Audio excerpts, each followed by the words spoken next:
ፍኖተ ደጃችን ሰላማዊ አፈራሽ ልጆች ታሪካዊ ሰማዕታት ነገሱ በደም ጸንተዋል አልቆሙም ባለም። አብ ወወልድ ወመንፈስ ቅዱስ አሐዱ አምላክ አሜን። ይትባረክ እግዚአብሔር አምላከ እስራኤል ዘአብጽሐነ እስከ ዛቲ ሰዓት በሀብቱ ስቦ በረድኤቱ አቅርቦ በቸርነቱ ጠብቆ ለዚህ ቀን ያበቃን አምላካችን እግዚአብሔር ስሙ ለዘላለም የተመሰገነ ይሁን። ለቃል ረድኤት ለሥጋ ዕርገት ምክንያት የሆነች የባሕርያችን መመኪያማ አምላክ ወላዲተ አምላክ ክብርና ምስጋና ይድረሳት። በጸና ሃይማኖት በቀና ምግባር የተጓዙ ቅዱሳን ሁሉ ክብርና ምስጋና ይድረሳቸው። በእናንተም እንዲገባችሁ በዚህ ጉባኤ የተገኛችሁ በክርስቶስ አባቶች፣ እናቶች፣ ወንድሞች እና እህቶች በአምላካችን ፍጹም ሰላም እንደምን ከረማችሁ? እንደምን ሰነበታችሁ? እንኳን አደረሳችሁ። በረድኤት ያልተለየን የቅዱሳን አባቶቻችን አምላክ ስሙ በሰማይ በመላእክት በምድር በደቂቀ አዳም ለዘላለሙ የከበረና የተመሰገነ ይሁን። ክርስቶስ ተንሥአ እሙታን አሰሮ ለሰይጣን ሰላም ኮነ። በትንሣኤው ትንሣኤያችንን በዕርገቱ ዕርገታችንን የገለጠ የአባቶቻችን አምላክ እግዚአብሔር ስሙ የተመሰገነ ይሁን። እንደ እግዚአብሔር ፈቃድ ለተወሰኑ ደቂቃዎች ከኔ ጋራ እንደምታውቁት ስለ ምስጢረ ትንሣኤ ሙታን እንማራለን። አሁን ያለንበትም ወቅት ዘመነ ትንሣኤ ነው። በቤተ ክርስቲያን በተለይ የኢትዮጵያ ቤተ ክርስቲያን ስርዓቷን ዘመኗን የምትከፍለው በቅዱስ ያሬድ የዘመን አከፋፈል መሰረት ስለሆነ ዘመኑ ይሄ ዘመነ ፋሲካ ይባላል። ዕርገትን ጨምሮ ጰራቅሊጦስን ጨምሮ ስለ ትንሣኤው የሚሰበክበት ወራት ነው ይሄ ወራት። በዚህ ወቅት ደግሞ ስለ ትንሣኤ ሙታን መማር ወቅቱም ነው። እንድናነሳ የሚያስገድደንም ነገር ስለሚኖር በዚህ ሰዓት መማማራችን ጥሩ ነገር ነው ማለት ነው። ስለዚህ እንድንማር እንድንሰማ ልቡናችን እንዲከፍትልን አምላካችን ቅዱስ ፈቃዱ ይሆንልን። ምስጢረ ትንሣኤ ሙታንን ስናይ በዚህ ትምህርት ውስጥ ባጭሩ የምስጢረ ትንሣኤ ሙታንን ትርጉሙን ለምን ምስጢር ተባለ፣ ትንሣኤ ምንድን ነው፣ ሞት ምንድን ነው የሚለውን እናያለን። ከዚያ ትንሣኤ ሙታን በብሉይ ኪዳን እንደ እንግዳ ደራሽ አይደለም። ትንሣኤ ሙታን ዝም ብሎ ድንገት በቃ ከሙታን ከዚህ በኋላ ትነሳላችሁ የተባለ ሳይሆን አስቀድሞ ምሳሌ ነበረ። ትንሣኤ ሙታን የሚገልጡ ምሳሌያት በዘመነ አበው ነበሩ፣ ትንቢትም ተነግሯል። ስለዚህ እሱን እናያለን። በሐዲስ ኪዳን ስለ ትንሣኤ ሙታን የተሰበከውን ስብከት በመጠኑ እናያለን።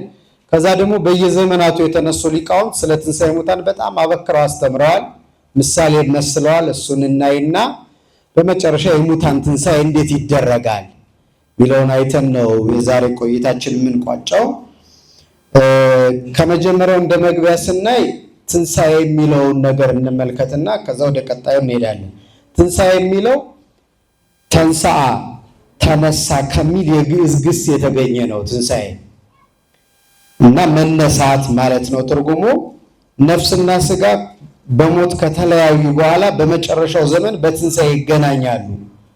ስጋና ነፍስ በሞት ይለያያሉ። ከዛ ነፍስም ወደ ቦታዋ ስጋውም ወደ ቦታው ቆይቶ በኋላ አምላክ ዓለምን ለማሳለፍ ሲመጣ ሁለቱን አዋህዶ ነው የሚያስነሳቸው። በምን መንገድ ይነሳሉ፣ እንዴት ይነሳሉ የሚለውን በመጨረሻ ማጠቃለያ የምናነሳው ይሆናል። ስለ ትንሣኤ ስንናገር በዋናነት ስለ ትንሣኤ ስጋ ነው የምናነሳው። ከዚሁ ጋር አያይዘን ግን ስለ ትንሣኤ ልቡና፣ ህሊና ወይም ነፍስ አያይዘን ግን እንመለከታለን። ምክንያቱም የመጨረሻው የሰዎች ትንሣኤ በጣም ያማረ መሆን የሚችለው በዚህ ዓለም በነፍስ በልቡና በህሊና ትንሣኤ ያገኘ ሰው በኋላ የስጋ ትንሣኤው በጣም ያማረና የተዋበ ይሆናል። በዚህ ዓለም ያለው የህሊናና የልቡና ትንሣኤ ግን የሌለው ሰው ከሆነ የስጋ ትንሣኤው የከበረ አይሆንም። የውርደትና የሐሳር ትንሣኤ ይሆንበታል። ስለዚህ ከዚህ አንጻር ስለሱ ማያይዘን ምናይ ይሆናል። የነፍስ በዚህ በምናውቀው የስጋ ከነፍስ መለየት እንዳለው አይነት ሞት የለባትም፣ በባህሪዋ ሞት የለባትም ነፍስ። ነገር ግን በተለየ መንገድ ደግሞ ሞት አለባት። ለምሳሌ በኃጢአት፣ በክደት፣ በድንቁርናና በክፉ አስተሳሰብ ስትወድቅ ነፍስ ሞተች ይባላል። ይህ ማለት ከእግዚአብሔር ስትርቅ ከእርሱ የምታገኘውን ጸጋና ሀብት ስለምታጣ ሞት ይገጥማታል ማለት ነው። ምንጊዜም ቢሆን ሞት የሚባለው ከእግዚአብሔር መለየት ነው፣ እውነተኛው የሞት ትርጉም ማለት ነው። ለዚህ ስለሱ በዋናነት እናነሳለን። ስለዚህ ትንሣኤ የሚሆነው ስጋ ሞቶ ፈርሶና በስብሶ ይኖር ከነበረበት ከመቃብር በስልጣነ እግዚአብሔር ተነስቶ ከነፍስ ጋር መገናኘቱ ነው ትንሣኤ የሚባለው። በዚህ አንቀጽ ውስጥ የምንመለከተው ይሄንን ነው ማለት ነው። እንደዚህ ካልን በኋላ በቤተ ክርስቲያናችን ሁለት ምስጢራት አሉ። ሁለት አይነት ምስጢራት ሲጠቀለሉ ምስጢራተ ቤተክርስቲያን ሁለት ናቸው። አንደኛው እግዚአብሔር በራሱ ያለ በራሱ የሆነ ምስጢር የሚባሉ ምስጢራት አሉ። በእግዚአብሔር ዘንድ በራሱ የሚቀሩ ከእርሱ ጋር ያሉ፣ እኛ ግን እርሱን ለማመንና ለማወቅ በሚያህል መጠን እንድንረዳቸው በመምህራን የተነገሩ በመጻሕፍት የተገለጡ ምስጢራት አሉ። ግን በእርሱ ዘንድ የሚቀሩ ናቸው። ለምሳሌ በእርሱ ዘንድ ከሚቀሩ ምስጢራት ውስጥ ሁለቱ ምስጢረ ሥላሴና ምስጢረ ሥጋዌ ናቸው። እግዚአብሔር አንድም ሦስትም ነው። ሦስትነቱ በስም በአካል በግብር ነው። በመለኮት በባህሪ በሕልውና በአገዛዝ በስልጣን ደግሞ እግዚአብሔር አንድ ነው ብለን እንናገራለን። ይሄን ለማመን እንቀበላለን። የተጻፈው እናነባለን፣ የተረጎሙትን እንሰማለን መምህራን። ከዚያ ውጭ ግን አንድነት ሦስትነቱ በጥልቀት በእርሱ ዘንድ ተወስኖ የሚቀር ነው እንጂ የእግዚአብሔርን አንድነት ሦስትነት በምልአት ሙሉውን የእግዚአብሔርን ባህሪ በተመለከተ የዚህ ዓለም ፍጥረት ግን ሊያውቀው አይችልም። እኛ የምናውቀው ለሃይማኖት ያህል ነው። እርሱን አምነን አምልከ ነው እንድንኖር። ስለዚህ በራሱ ያለ ከራሱ ጋር ያለ ምስጢር በራሱ የሆነ ምስጢር ይባላል። ሁለተኛውም ከሦስቱ አካል አንዱ ወልደ እግዚአብሔር ከወዲህ ዓለም ወደዚህ ዓለም መጥቶ ሰው ሆነ። ከድንግል ሥጋና ነፍስን ነሳ።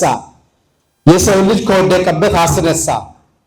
በሥጋ ማርያም ተገልጦ ቢመጣም ይህንን ምስጢር የምንረዳው ለሃይማኖት ያህል ነው እንጂ ምልአቱን፣ ስፋቱን፣ ርቀቱን ቀዳማዊ ዳህራዊ፣ ዳህራዊ ቀዳማዊ ሲሆን ልዑሉ ትሑት፣ ትሑቱ ልዑል ሲሆን ረቂቁ ግዙፍ፣ ግዙፉ ረቂቅ ሲሆን እስከ መጨረሻው ግን ልንረዳው አንችልም። ፍጹም ሊታወቅ የሚችለው ምስጢሩ በራሱ ዘንድ ብቻ ነው። እየሰማችሁ ነው? በማን ዘንድ ነው? በራሱ በክርስቶስ ዘንድ። እኛ ለማመን ያህል ነው የምናውቅ። አእምሯችንን እስከ መጨረሻው ድረስ ለመመራመር የሚያበቃ አቅም የለውም።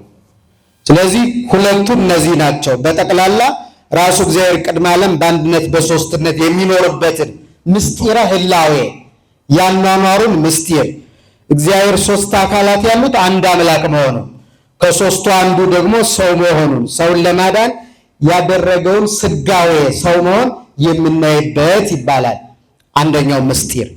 ሁለተኛው ግን በሱ ብቻ የሚቀር አይደለም፣ ለሌላው የሚያደርግለትና ሌላው የሚያውቀው ለሰው የሚደረግ ማለት ለፍጥረት የሚደረግ ምስጢር አለ። ለምሳሌ ጥምቀትን ብንመለከት ከሦስቱ አካል አንዱ ሰው ሆኖ ጎኑን በጦር በተወጋ ጊዜ ከጎኑ ደምና ውሃ ፈሰሰ። በውሃው ተጠመቅንና ደሙን ጠጥተን የእግዚአብሔር ልጅ ሆን፣ የሥላሴ ልጅ ሆን። ስለዚህ ምስጢረ ጥምቀት በእርሱ ዘንድ ብቻ የሚቀር አይደለም። ወደ ማን ይመጣል? ወደኛ። ያመነ የተጠመቀ ምን ይላል? ይድናል ብሎ ባስተማረው አምላካዊ ቃል መሰረት ተጠምቀን ከእርሱ ጋር ህብረት እንፈጥራለን። ምስጢሩ እኛ ጋር ነው የሚፈጸመው። ሁለተኛው ምስጢረ ቁርባን ነው። ከዚህ አሁን ካልኩት አንጻር ማለት ነው። ስጋውን ቆረሰልን፣ ደሙን አፈሰሰልኝ ለኛ ነው። ስጋውን በልተን ደሙን ጠጥተን ከእርሱ ጋር ተዋህደን እንኖራለን። ስለዚህ ለኛ ነው የሆነ።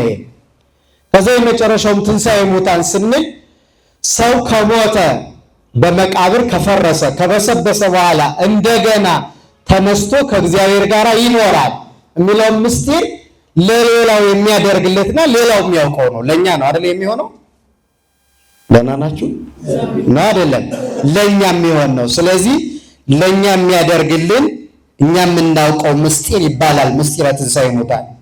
እንዲህ ከሆነ ምስጢረ ትንሣኤ ሙታን ለክርስቲያኖች ምን ማለት ነው ወደሚለው ሐሳብ እንምጣ። አንደኛ ይህ ምስጢር ከአምስቱ አዕማደ ምስጢር የመጨረሻው ነው። አምስቱ አዕማደ ምስጢር ማለት ምስጢረ ሥላሴ፣ ሥጋዌ፣ ጥምቀት፣ ቁርባን ብሎ ትንሣኤ ሙታን የመጨረሻው ነው። አንድነት ሦስትነቱ ተገልጧል በማኅፀነ ማርያም በዮርዳኖስና በደብረ ታቦር። ከድንግል ተወልዶ ሥጋዌውን ገልጧል።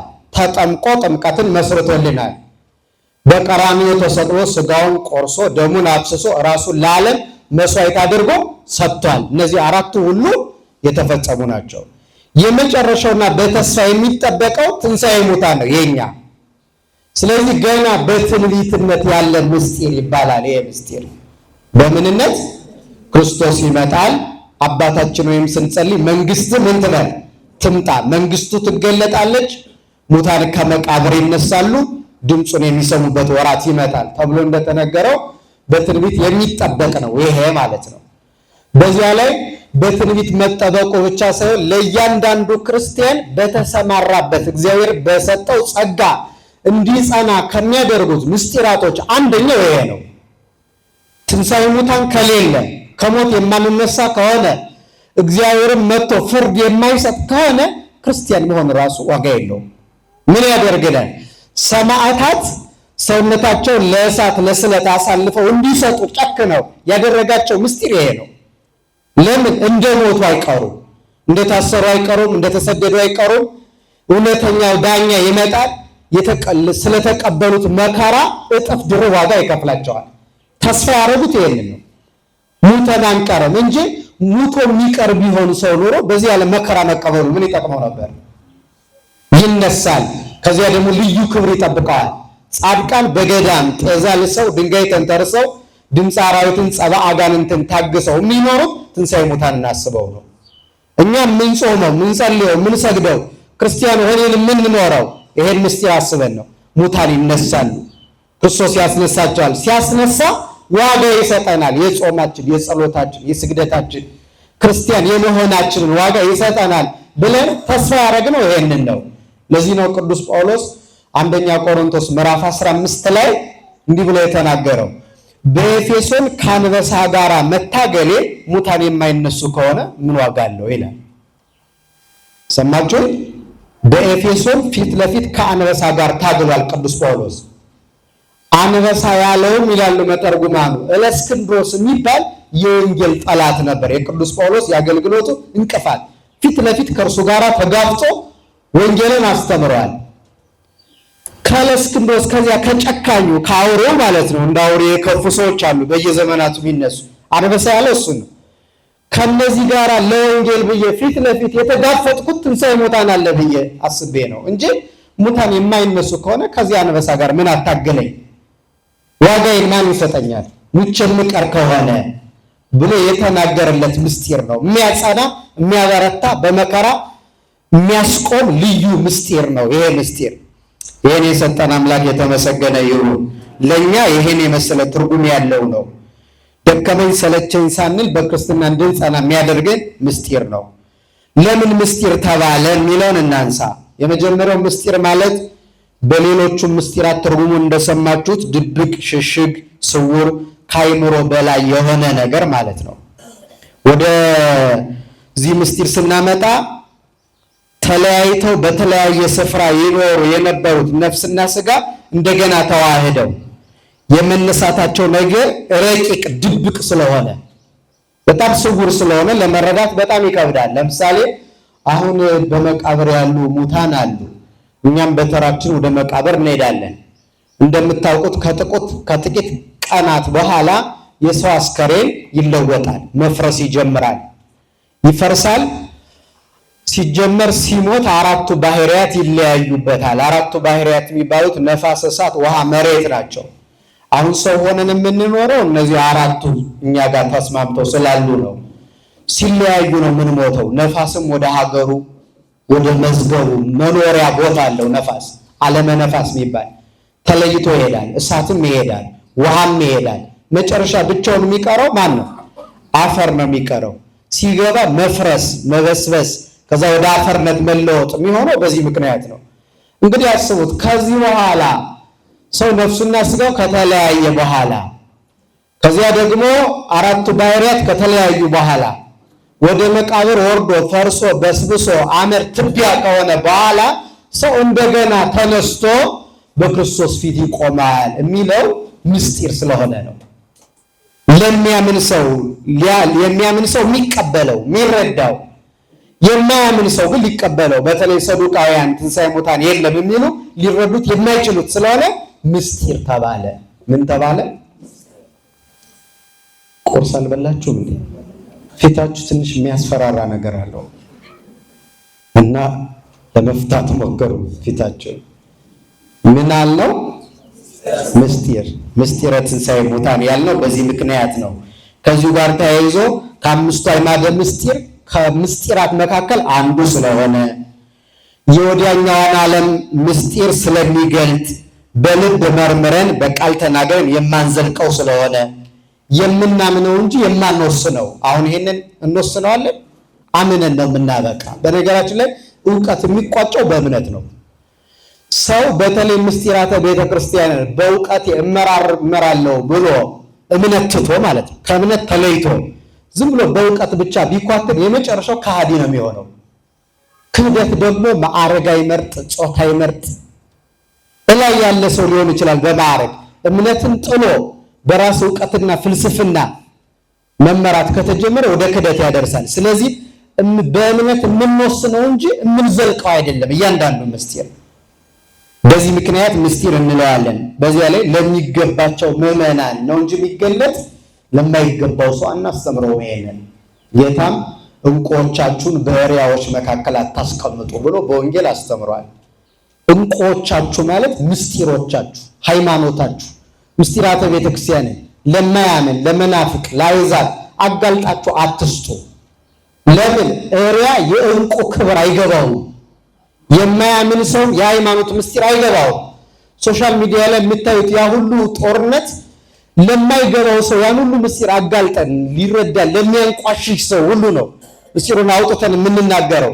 በዚህ ምክንያት እሱ ሊያከብረው አይችልም፣ ሊያከብረውና ሊረዳ አይችልም። የሚያምን ሰው ነው በእምነት ሊረዳው የሚችል ይሄንን ነገር። ስለዚህ አሁን እሪያ ጌታ ይሄንን ያስተማረው እሪያ መልከ ጥፉ ነው፣ በጣም መልከ ጥፉ ነው እና በጎዳና ሲያልፍ አካባቢው ላይ ዕንቁ ማለት የሚያበራ ወርቅ፣ ከወርቅ በላይ የሆነ እና መልክ ያሳያል እንደ መስታወት። በዛ ሲያልፍ ዕንቁ ላይ የራሱን መልክ ያየዋል እሪያው ማለት ነው።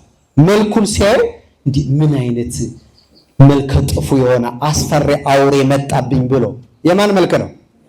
የራሱ ነው ብሎ ይዘላል። ሲዘል ዕንቁን ይሰብረዋል። ስለዚህ እንዳይሰብሩባችሁ የሃይማኖታችሁን ምስጢር ሊረዳ አእምሮን ክፍት ላደረገ ሰው ለምስጢራት ለሚቀርብ ሰው ተናገሩ ማለት ነው። ለሚያምኑ የሚፈጸም ስለሆነ ነው ይሄ የሆነው።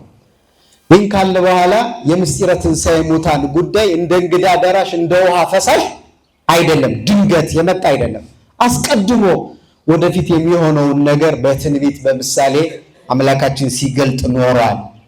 ለምሳሌ የአበውን ምሳሌ እንመልከት። ስለ ትንሣኤ ሙታን የሚያስረዱ በጣም ብዙ ነገሮች አሉ። ለምሳሌ የመጀመሪያ ሞትን የቀመሰው ሰው ማን ነው? አቤል አይደለ? አቤል ነው። ለመጀመሪያ ጊዜ ደግሞ ከሞት ተሰውሮ ወደ ብሔረ ሕያዋን የሄደው ሰው ማን ነው? ሄኖክ ነው።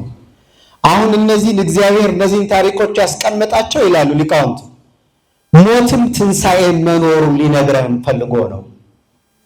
ለምሳሌ አቤል በመሞቱ ሞት እንዳለ አወቅን አላወቅን? አውቀናል። ሄኖክ ደግሞ ከሞት ተሰውሮ ወደ ብሔረ ሕያዋን ሲያደርግ ደግሞ ትንሣኤ መኖሩ ገባን። ከሞት መሰወር ከሞት ማምለጥ እንዳለ የተረዳ ነው። በዚህ ምክንያት ነው የአቤል ሞት ሞታችንን አስታወሰን።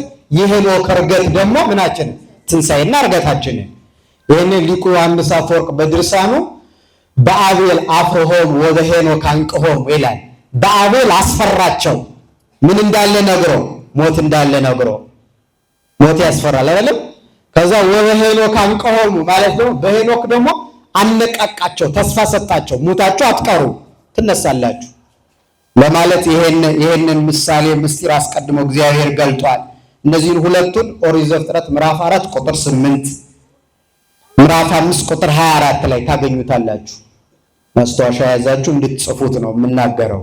ዘፍጥረት 4:8 እና 5:24 የአቤል ሞት የሄኖክ ደግሞ ምን መሰወር ማረግ፣ ይሄን የምንረዳበት ነው።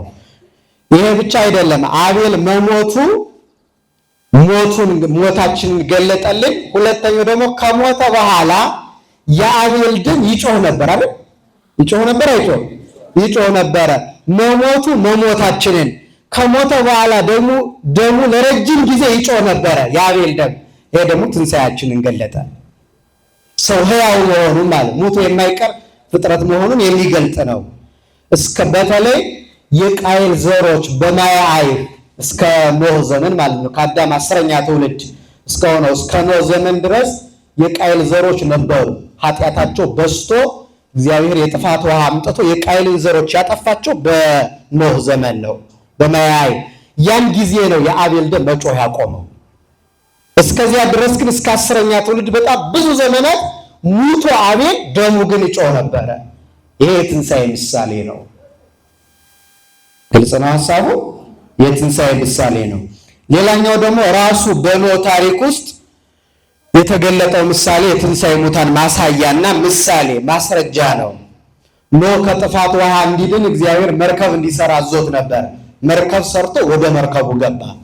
ለ40 ቀን ከምድርም ከሰማይም የሚያጠፋ ውሃ መጣ፣ በሙሉ ሰውን አጠፋ። ኖህ ግን በመርከቡ ተጠልሎ ምን አለ? ዳነ። ከ40 ቀን በኋላ ከመርከብ ወጣ። ኖህ ወደ መርከቡ መግባቱ የመቃብራችን ሙተን የመቀበራችን፣ ከመርከቡ መውጣቱ ደግሞ ከመቃብር የመውጣታችን የትንሣኤ ምሳሌ እንደሆነ የብሉይ ኪዳን መተርጉማን ያስተምሩናል። ወደ አብርሃምን ብንሄድ እያንዳንዱ ነገር ምስጢርና ምሳሌ ያለው ስለሆነ አብርሃም በኦሪት ዘፍጥረት ምዕራፍ 22 ጀምሮ ስናነብ የምናገኘው አብርሃም ካረጀ አብርሃምና ሳራ ካረጁ በኋላ ነው አይደል ይስሐቅን የወለዱት። ይህን ቅዱስ ጳውሎስ በዕብራውያን መልእክቱ ምዕራፍ 11 ላይ ያለ እምነት እግዚአብሔር ደስ ማሰኘት አይቻልም ብሎ በገለጸው አንቀጽ ውስጥ ይሄን ገልጾታል። በእምነት ሰዎች ምን ሊያደርጉ እንደሚችሉ ለምሳሌ ሳራ በሃይማኖት ይላል ሙቀት ልምላሜ ከተለያት በኋላ ጸነሰች፣ ይስሐቅንም ወለደች ይችላል። በምን? በሃይማኖት። ስለዚህ ምን ይላሉ መተርጉማኑ? አብርሃምና ሳራ ማርጀታቸው ማለት ነው። ማርጀታቸው የመሞታችን የመቀበራችን ምሳሌ ስለሆነ ሲሆን ከእርጅና በኋላ እንደገና ሳራ በ90 ዓመቷ ይስሐቅን መውለዷ የትንሣኤ ምሳሌ ነው። የሳራ ማህፀን የመቃብር ምሳሌ ነው። ስለዚህ ሰው ከመቃብር በኋላ ከሞት በኋላ ሙቀት ልምላሜ አይምሮ ከስጋ ጋር ነፍስ ተዋህዶ የሚነሳ መሆኑን የሚያስረዳ ምስጢር ነው። የሳራ በእርጅና ወራት መውለድ ማለት ማርጀታቸው ለመሞታችን ሙቀት አግኝተው ልጅ የመውለዳቸው ደግሞ የመነሳታችን ምሳሌ ነው። ይሄ ብቻ አይደለም። ይስሐቅ ከተወለደ በኋላ ጎልማሳ ወጣት ሲሆን እግዚአብሔር አብርሃም ለእርሱ ያለውን ፍቅር እንዲገልጥ ልጅን ሰዋልኝ አለው። ሱሊተ ይስሐቅ ወልደከ ዘታፈቅር፣ የምትወደውን አንድ ልጅን ይስሐቅን ምን በልልኝ ሰዋልኝ አለው። ከዛ አብርሃም ምንም ሳያቅማማ ወደ ቤቱ ብሄድ እናቱ የዋሊደር ብላ ታዘገየኛለች ብሎ ወዲያው በስራ እንዳለ እንጨት አሸክሞ እሱ ሰይፍና እሳት ይዞ ወደ ተራራ ወጡ እና መንገድ ጀምረው አብርሃምና ይስሐቅና ሁለት ሎሌዎች አብረው አሉ። መንገድ ጀምረው ሞሪያ የሚባል ወደ ሞሪያ ተራራ ሲደርሱ መንገዱ 3 ቀን ነው የወሰደባቸው። ስንት ቀን? ምስጢሩ ያለ እዚህ ላይ ስለሆነ በደንብ ያዙልኝ። 3 ቀን ነው መንገዱ የወሰደባቸው። በ3ኛው ቀን ተራራው ላይ ደርሰው ሊሰዋው ሲል በፀሳቤቅ የታሰረ በግ እግዚአብሔር በይስሐቅ ፈንታ ለይስሐቅ ቤዛ የሚሆነው ማለት ነው። በይስሐቅ ፈንታ የሚታረድ እግዚአብሔር ላከለት እና ይስሐቅ ከሞት ተረፈ ማለት ነው። አልተረፈም? ተርፏል። አሁን ይህ ምን ያሳያል መተርጉማኑ? ሲመለሱ 3 ቀን ነው፣ ሲሄዱ 3 ቀን ነው የወሰደባቸው። ስለዚህ ይስሐቅ በህሊና አብርሃም በአብርሃም ሕሊና የተሰወው ገና መንገድ ሲጀምሮ ነው። እግዚአብሔር ልጅን ሰዋልኝ ሲለው ቃሉን ተቀብሎ በሕሊናው ምን ብሏል? ይስሐቅን ለመሰዋት ሕሊናው አምኗል። ስለዚህ በሕሊና አብርሃም ይስሐቅ በተሰዋ በሶስተኛው ቀን ከሞት ተርፏል። ይሄ ማለት በሞተ በሶስተኛው ቀን ማለት ነው። በምን ነው የሞተው? በሕሊና አብርሃም። ስለዚህ ጌታችንን 3 መዓልት 3 ሌሊት በመቃብር አድሮ ለመነሳቱ ምሳሌ ሲሆን፣ ሁለተኛው ደግሞ ይስሐቅ በሕሊና አብርሃም መሞቱ የመሞታችን ከ3 ቀን በኋላ መነሳቱ ደግሞ የትንሣኤያችን ምሳሌ ሆኖ ተገልጧል በቅዱሳት መጻሕፍት ማለት ነው። ስለዚህ ይህም ሌላው የምስጢረ ትንሣኤ ሙታን ምሳሌ ነው ማለት ነው። መዳኑ የትንሣኤ ምሳሌ ስለሆነ ከዚህ ውጭ ደግሞ ሌላው በጣም የሚገርመው በኦሪት ዘፍጥረት ምዕራፍ 47 ቁጥር 29 ጀምሮ ከዚያ በኋላ ያለው ምዕራፍ 50ን ብናነበው ደግሞ የያዕቆብ የይስሐቅ ልጅ የያዕቆብና የያዕቆብ ልጅ የዮሴፍ ታሪክ በስፋት የተዘገበበት ክፍል ነው እና ያዕቆብ በረሃብ ምክንያት ወደ ግብፅ ወርዶ በዚያው ኖሮ እና በዚያው ነው የሞተ። በኋላ ዮሴፍም በዚያው ኖሮ ልጁ በዚያው ሙቷል። ሁለቱም ግን ተመሳሳይ ቃል ተናግረው ነበር። ያዕቆብ ዮሴፍን ምንድን ነበር ያለው? እግዚአብሔር መጎብኘትን በጎበኛችሁ ጊዜ ማለት ወደ ሀገራችሁ የምትመለሱበት ወራት ሲመጣ ማለት ከግብፅ ስትወጡ አጽሜን በግብፅ እንዳትተውት ብሏቸዋል። ወደ አባቶች መቃብር ወደ ከናን ወደ አብርሃምና ወደ ይስሐቅ ወደዚያ ወስዳችሁ ከአባቶች መቃብር አጠገብ ቅበሩኝ ብሏቸዋል። ዮሴፍም ልጆቹን እንደዚህ ነው ያላቸው፣ እግዚአብሔር መጎብኘትን ሲጎበኛችሁ ከግብፅ ሲያወጣችሁ አጽሜን በግብፅ አትተውት። ይህ ራሱን የቻለ ምስጢር አለው። ግብፅ የመቃብር ምሳሌ ናት። ግልጽ ነው አይደለ? ስለዚህ ስጋዬ በመቃብር አይቆይ ማለት ነው። ወደ ከናን ስትመለሱ ይዛችሁ ትቱ ማለት በግብፅ መቆየቱ አጽናቸው የመቃብር ወደ ከናን መሄዱ የትንሣኤ ምሳሌ ነው። ስለዚህ ሰው ትንሣኤ ሙታን ያለው መሆኑ አስቀድሞ በአበው ምሳሌ ውስጥ በእያንዳንዱ ታሪካቸው ውስጥ ተገልጧል። ምለው ነገር እየገባችሁ ነው። ስለዚህ ይህ ሁሉ የተነገረበት ልዩ ምስጢር ነው ማለት ነው። ከዚያ ቀጥሎ ደግሞ የአሮን በትር በኦሪት ዘኍልቍ ምዕራፍ 17 ቁጥር 11 ላይ የአሮን በትር የደረቀች ናት አይደል? ከደረቀች በኋላ ተተክላ አብባ አለምልማ አፍርታ 12 በኩሎን ያስገኝታለች። እንደምታውቁት የአሮን በትር የማን ምሳሌ ናት? የእመቤታችን በአንድ በኩል ማለት ነው። እመቤታችንም ያለ ዘር ያለ ሩካቤ አምላክን በድንግልና ጸንሳ በድንግልና ለመውለዷ ምሳሌ ሲሆን ከትንሣኤ ሙታን ጋር በተያያዘ ግን የደረቀችው እንጨት ውሃ ሳያጠጧት በቅላ አብባ አፍርታ ከተገኘች፣ ስለዚህ ሰውም ከሞተ በኋላ በመቃብር ከፈረሰ ከበሰበሰ በኋላ እንደገና ለመነሳቱ ማስረጃ ነው። ደረቋ እንጨት ለምልማለች። ስለዚህም ሰው ከመቃብር በኋላ ትንሣኤ ያለው መሆኑ በአሮን በትር ተገልጿል። በምን የሥጋና የነፍስ አይደለም። የሥጋ ደግሞ ራሱ በሁለት ይከፈላል። የማንና የማን? የክርስቶስና የክርስቶስን አየን። የሰውን ደግሞ እናያለን። የሰው ትንሣኤ ራሱ ደግሞ በሁለት ይከፈላል። የሰው ትንሣኤ አንደኛው ጊዜያዊ፣ ሁለተኛው ዘላለማዊ ትንሣኤ። ጊዜያዊ ትንሣኤ ማለት ጌታ በማይለ ሥጋዌው ቅድም እንዳልኩት ያስነሳቸው ሙታን አልዓዛር አንዱ ነው። የመበለቷ ልጅ አንዱ ነው። ሌሎቹም ጌታ ያስነሳቸው ሙታን በማይለ ሥጋዌ ጊዜ እነዚህ ጊዜያዊ ትንሣኤ ነው የተነሱት። አልዓዛርም ሙቷል። የመበለቷም ልጅ እንደገና ሙቷል። ሌሎቹም ተመልሰው ሙተዋል። ጌታ ብቻ ሳይሆን በብሉይ ኪዳንም በሐዲስ ኪዳንም በብሉይ የነበሩ ቅዱሳን ከሞት ያስነሷቸዋል። ለምሳሌ ኤልያስ ሙት አስነስቷል። ኤልሳ ሙት አስነስቷል። ግን ከሞቱ ከተነሱ በኋላ እንደገና ሙተዋል? አልሞቱ? ሙተዋል። ሐዋርያት ያስነሷቸዋል። በየቦታው ድንቅ ተአምር ሰርተዋል። ያስነሷቸው ሰዎች ተመልሰው ሙተዋል። ይሄ ጊዜያዊ ትንሣኤ ይባላል። ዳግመኛ ሞት የሚያስከትል ስለሆነ ማለት። ሁለተኛው ሞት ግን ዘላለማዊ፣ ሁለተኛው ትንሣኤ ግን ዘላለማዊ ትንሣኤ ነው። ይሄንንም ሁልጊዜ ጸሎተ ሃይማኖት የሚባለውን ጸሎታችንን ስንጸልይ የምንናገረው ወንሴፎ ትንሣኤ ሙታን ወሕይወተ ዘይመጽእ ለዓለመ ዓለም፣ የሙታንን መነሳት ተስፋ እናደርጋለን፣ የሚመጣውን ሕይወት። የሙታን መነሳት የሚባለው የትኛው? በጉባኤ ክርስቶስ ሲመጣ ድምፁን ሰምተን የምንነሳበት ትንሣኤ የሚመጣውንም ሕይወት ተስፋ እናደርጋለን ብለን እንናገራለን ማለት ነው። ስለዚህ እሱ ዘላለማዊ ምን ይባላል? ትንሣኤ። ይህ ዘላለማዊ ትንሣኤ ራሱ ደግሞ ግን በሁለት ይከፈላል። በማጠቃላይ የምናነሳው ስለሚሆን የሞትና የሕይወት፣ የክብርና የሐሳር፣ የደስታና የሐዘን ትንሣኤ ተብሎ ይከፈላል ማለት ነው። በጠቅላላ አሁን ያነሳነውን የሰዎችን ትንሣኤ ሙታን በተመለከተ በርካታ ሊቃውንት በብዙ ምሳሌ አስረድተዋል። ከነዚህ ሊቃውንት መካከል የተወሰኑትን እናንሳ። በተለይ ወደ ቤታችሁ ስትሄዱ መጽሐፉ ካላችሁ ወይም ፈልጋችሁ ሃይማኖተ አበው ምዕራፍ 58 የቅዱስ ኤጲፋኒዎስ ዘደሴተ ቆጵሮስ ቆጵሮስ በምትባል ደሴት በኤጲስቆጶስነት ተሾሞ ያገለግል የነበረ አባት ነው። ኤጲፋኒዎስ ማለት ነው። እና እሱ ያስተማረው ትምህርት አለ ስለ ትንሣኤ ሙታን እንድንረዳው። በጣም ብዙ ናቸው። የተወሰኑትን ላንሳላችሁ። በብሉይ አይተናል፣ በሐዲስ አይተናል። አሁን በሊቃውንት ልናይ ስለሆነ የመጀመሪያው ቅድም ሳራን ጠቅሷታል። ሳራ መካን ነበረች። ከዚያ በኋላ ምን አለ? ልጅ ወለደች። ስለዚህ መምከኗ ወይም ደግሞ ከሙቀት ከልምላሜ መለየቷ ማርጀቷ የሞት መውለዷ የትንሣኤ ምሳሌ ነው ብሎ ይተረጉምና ወደኛ ሰውነት ይመጣል።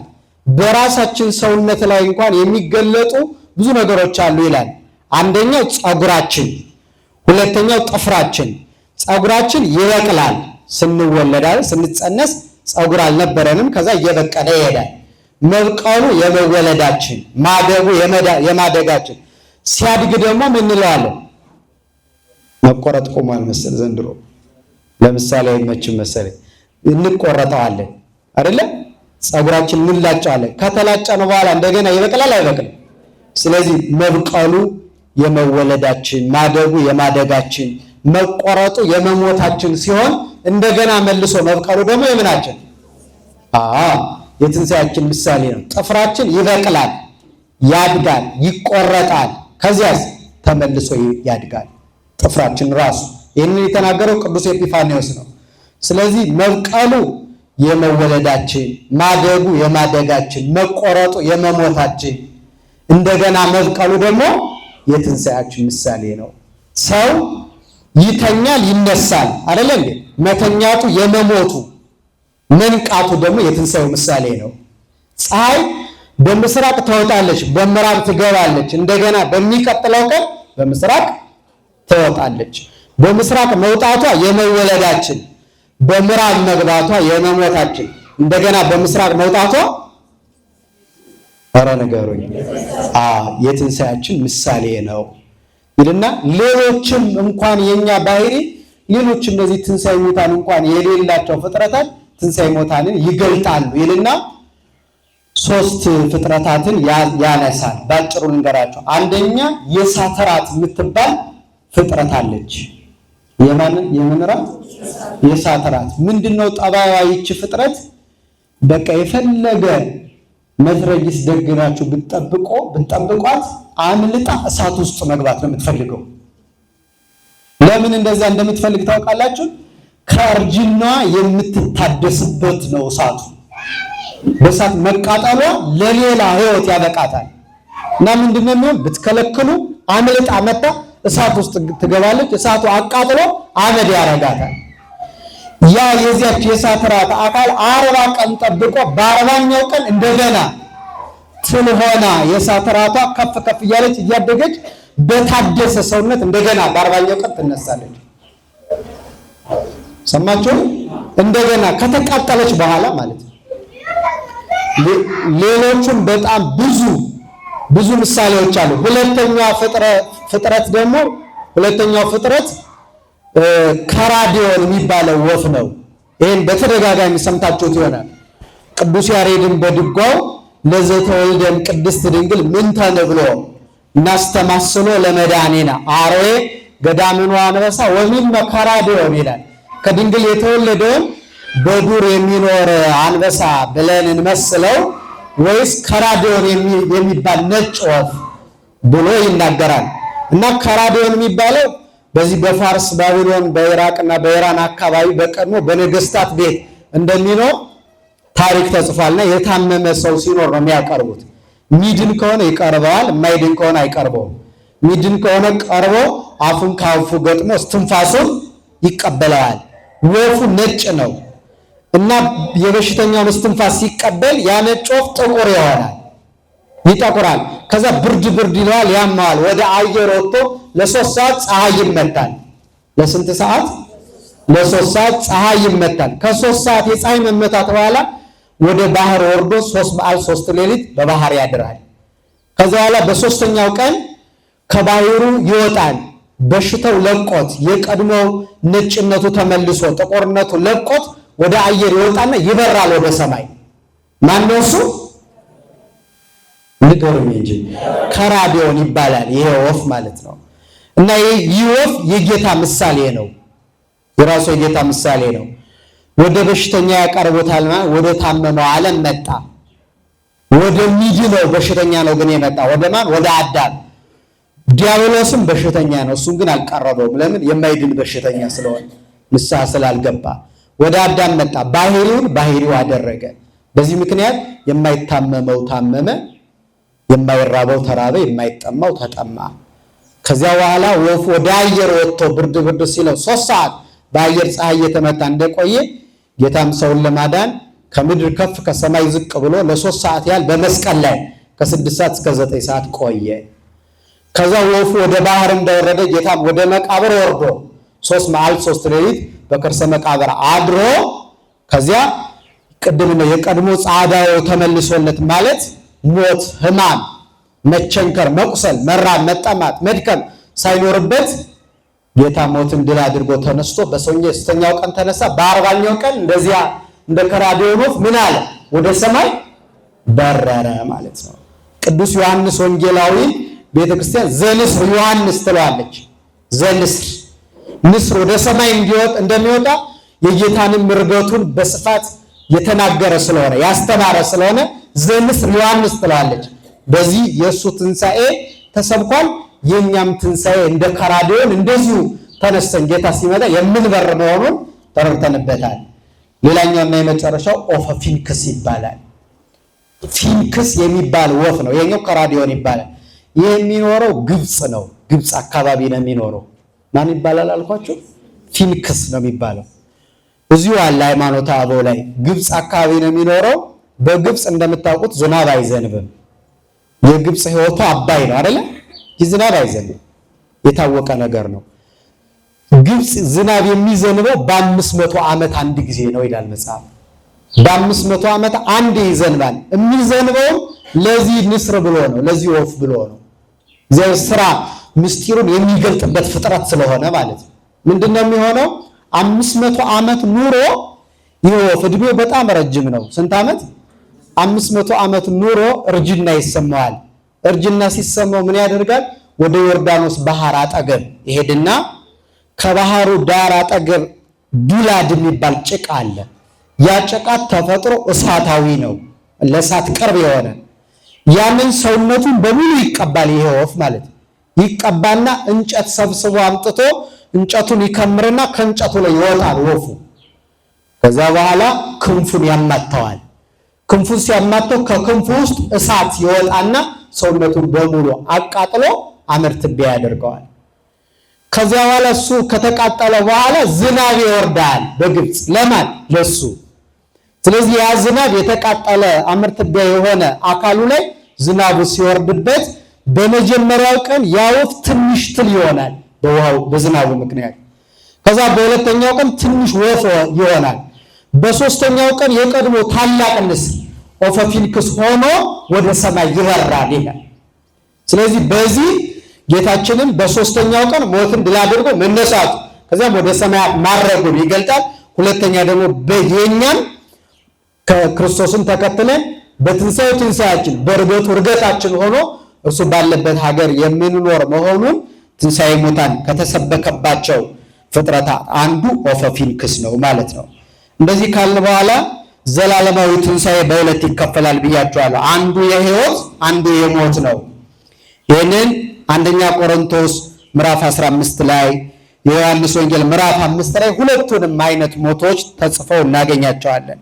ትንሣኤዎች ቅድም በዮሐንስ ወንጌል ምዕራፍ 5 እንዳየነው እለሰ እኩየ ገብሩ ይትነሱ ውስተ ትንሣኤ ዘለሐሳር እለሰ ሰናየ ገብሩ ይትነሱ ውስተ ትንሣኤ ዘለሕይወት በጎ የሰሩ ለክብር ለሕይወት ትንሣኤ ይነሳሉ፣ ክፉ የሰሩ ደግሞ ለሞት ለሐሳር ትንሣኤ ይነሳሉ ብሎ ጌታ በወንጌል አስተምሯል። ከዛ ቅዱስ ጳውሎስም አንደኛ ቆሮንቶስ ምዕራፍ 4 ላይ አንዳንድ ስለ ፍጥረታት ሲናገር አንዳንዱ ለሐሳር አንዳንዱ ለክብር የሚሆን ፍጥረት አለ ይላል። ለምሳሌ ይሄንን መተርጉማኑ ሲያስረዱ ድሮ መጠጥ የሚጠጣው በዋንጫ ነው አይደል? እሱም አይገባ አልሰማችሁም? ባይሆን በዋንጫ ይጠጣል አይደል? አሁን እነዚህ ሸክላ የሚባሉት ነገሮች አገልግሎታቸው የተለያየ ነው። አንዳንዱ ሸክላ ጠጅ የሚጠጣበት ዋንጫ ይሆናል አይደል? አንዳንዱ ደግሞ ድስት ሆኖ ይሰራና ሌሊትም ቀንም እሳት የሚነድበት ይሆናል። ሁለቱም ግን ምንድነው? ሸክላ ነው። ስለዚህ ከሰውም ዘንድ ለክብር የሚሆን ሰው አለ፣ በቀኙ የሚቆም በብርሃን ዓለም የሚኖር ለክብር የሚሆን ሰው አለ። ደግሞ እንዲሁ ሰው ሆኖ ደግሞ እሳት ሲነድበት እንደሚኖረው ሸክላ ደግሞ ለገሃነም የሚሆን ሰው አለ። ይህ ግን በድል ፈንታው የገጠመው አይደለም፣ ራሱ ያመጣው ነው። ለክብርም እንዲሆን ለሐሳርም እንዲሆን ነፃ ፈቃድ ተሰጥቶታል። ስለዚህ ነፃ ፈቃዳቸውን ተጠቅመው በጎ የሰሩ የክብር ዕቃዎች ሆነው ክርስቶስን እያገለገሉ ይኖራሉ። እነዛኞቹ ደግሞ የሐሳር ኑሮ ይኖራሉ። የክብርና የሕይወት ከሚኖሩት ወገኖች እንድንሆን እግዚአብሔር በቸርነቱ ይርዳል።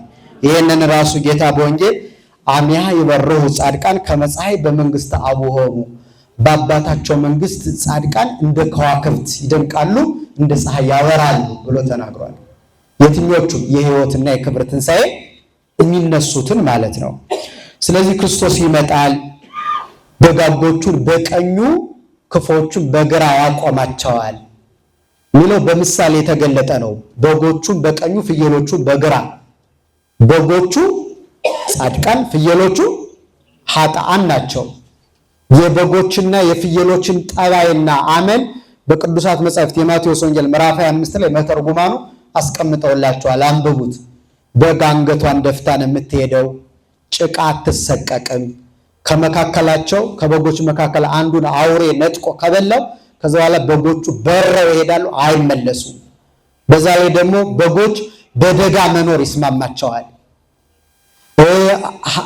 ሀፍረታቸውን በላታቸው ሰውረው ነው የሚኖሩ።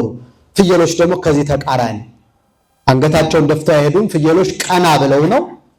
ይሄ ጭቃ ምናምን አይወዱም። ድንጋይ እየፈለጉ ቁብ ቁብ እያሉ ነው የሚሄዱት። ከዚያ ላይ ደግሞ ከመካከላቸው አውሬ ነጥቆ ቢበለው ብርግግ ይሉና እንደገና ተመልሰው ቅጠል ከሚበሉበት አይጠፉም ፍየሎች። በዚያ ላይ ደግሞ በቆላ መኖር ነው የሚወዱት። እነማን? ፍየሎች። በጎች አንገታቸውን ይደፋሉ ማለት ትሑታን ናቸው ማለት ነው። ጭቃ አይሰቀቁም ማለት መከራ አይሰቀቁም። በክርስቶስ ምክንያት የሚመጣባቸውን ማንኛውም መከራ በጸጋ ይቀበላሉ። ከመካከላቸው አውሬ ማለት ሞት ሰዎችን ነጥቆ ሲወስድ ነገ እኔ ነኝ ተረኛው ብለው ከክፉ ግብራቸው ተለይተው ገዳም የሚገቡት ገዳም ገብተው ዓለምን ጥለው መንነው፣ በዓለም የሚኖሩት ደግሞ ንስሐ ገብተው ስጋው ደግሞ ተቀብለው መረው ዓለምን ጠልተው ከእግዚአብሔር ጋር ይኖራሉ። ከዚያ ውጭ ደግሞ በደጋ መኖር ይመቻቸዋል። ደጋ የተባለችው መንግስተ ሰማያት ናት። በዚህም ዓለም ቤተክርስቲያን፣ በዚህ ዓለም በቤተክርስቲያን፣ በዚያኛው ዓለም ደግሞ በመንግስተ ሰማያት ይኖራሉ። ፍየሎች ትዕቢተኞች ናቸው፣ መከራ የሚሰቀቁ ናቸው። ከመካከላቸው ሰው በሞት ሲነጠቅ ነገ የነሱ ተራ እንደሆነ አይገባቸውም። አሁንም ወደ ስርቆት፣ አሁንም ወደ ዝሙት ይመለሳሉ፣ ይረሱታል። ያን ሰው ከሸኙ በኋላ እንደገና እንደሱ ሞት አለው የሚል ሕሊና የላቸውም። በቆላ መኖር ይወዳሉ። ማለት ቆላ ማለት በረሃ የሚጸናበት ነው አይደል? በገሃነም በዚህ ዓለም በኃጢአት በዚያኛው ዓለም በገሃነም መኖር ይወዳሉ።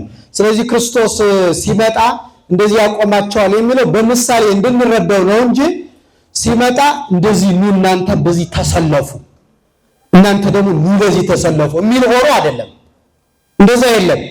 ለምንድን ነው ይሄንን የምንለው? ፍርዱ አስቀድሞ ዮሐንስም በወንጌል እንደተናገረው በወልድ ያመነ የዘላለም ሕይወት አለው፣ በወልድ ያላመነ ግን ይላል አሁን ተፈርዶበታል ይላል። ፍርድ እኮ አልቋል። በነገራችን ላይ ለምሳሌ እስከምንሞት ድረስ እኛ አይታወቅም፣ አንዴ ወደ ጽድቅ አንዴ ወደ ኃጢአት ነው እንጂ ከሞት በኋላ ግን ፍርድ አልቋል። በንስሐ በቁርባን ተጠናቆ ከሆነ ህይወታችን ፍርዱ አልቋል። ለክብር ለህይወት ትንሣኤ ነው የምንነሳው። ከዛ ውጭ ደግሞ ያለ ንስሐ ሞተን ከሆነ ያኔ አብቅቷል።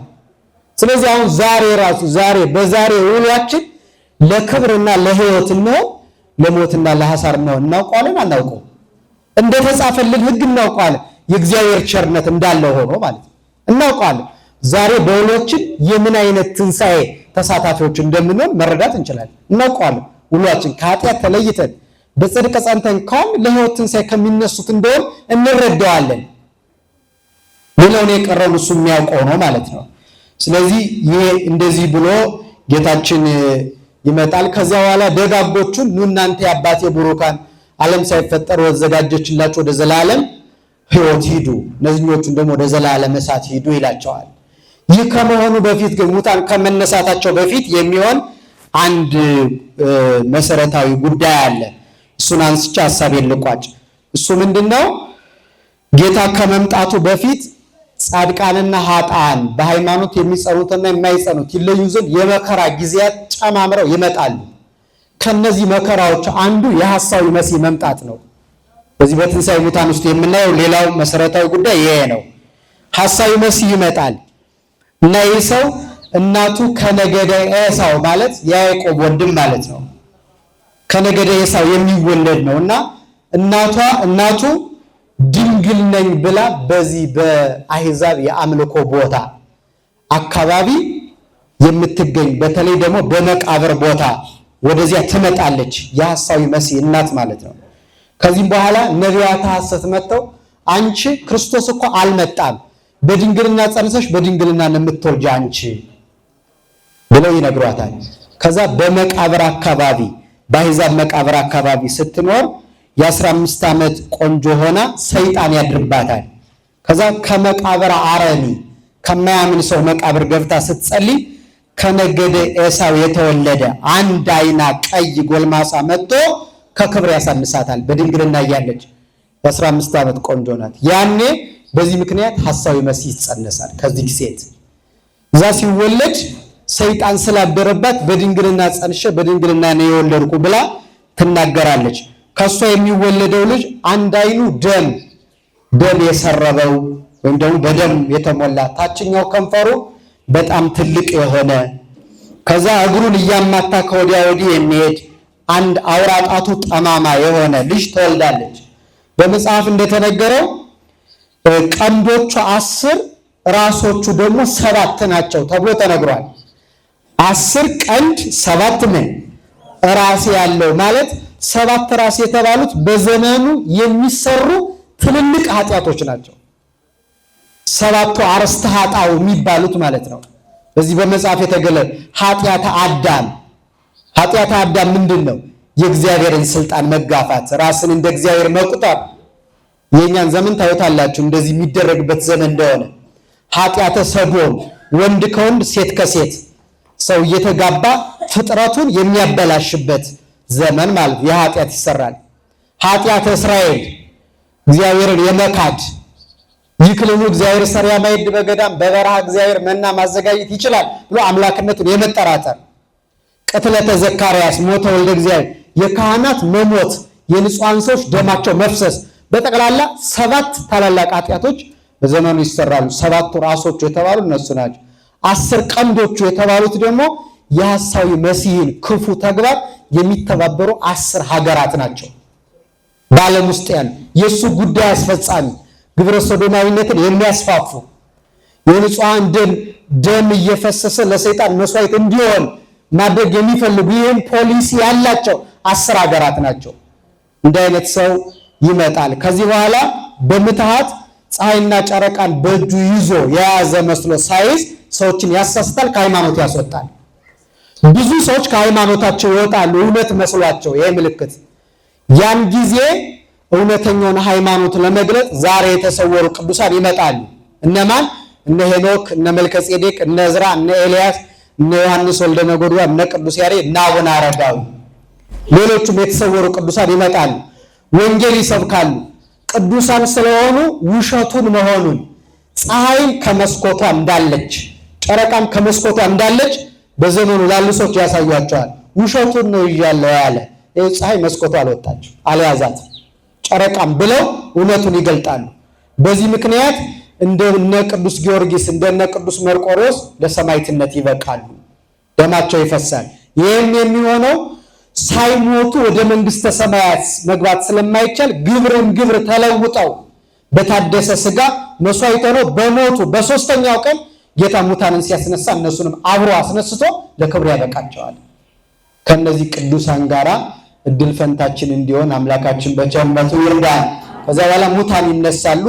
አስቀድሜ እንደተናገርኩት አምላካችን ይሄን ይናገራል።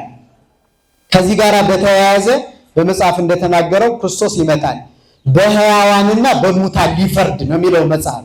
በማንና በማን? ሁሉም ሰው ከተነሳ ሙት የሚባል እኮ ፍጥረት የለም፣ የሞተ የለም።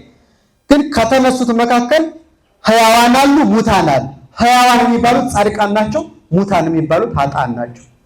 ጻድቃን ሕያዋን ይባላሉ፣ የሕያዋን የእግዚአብሔር ልጆች በሕያው ግብር ጸንተው የኖሩ ስለሆኑ።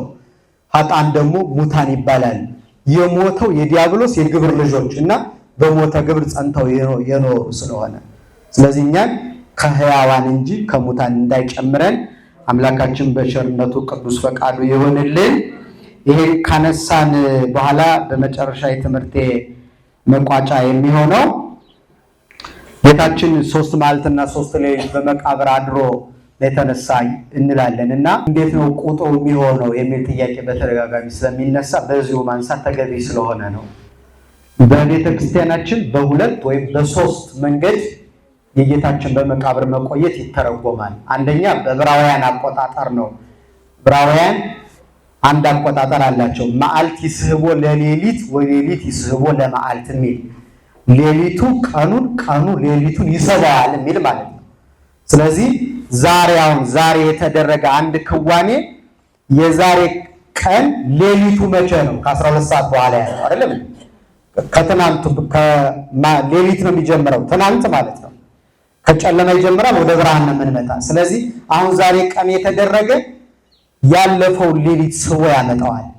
ዛሬ ሌሊትም የተደረገ የሚመጣውን ቀን ማለት ነው አንድ ቀን እንዲሆን ያን ይስበዋል የሚል አቆጣጠር ስላላቸው ጌታ የሞተው ዓርብ 9 ሰዓት ላይ ነው።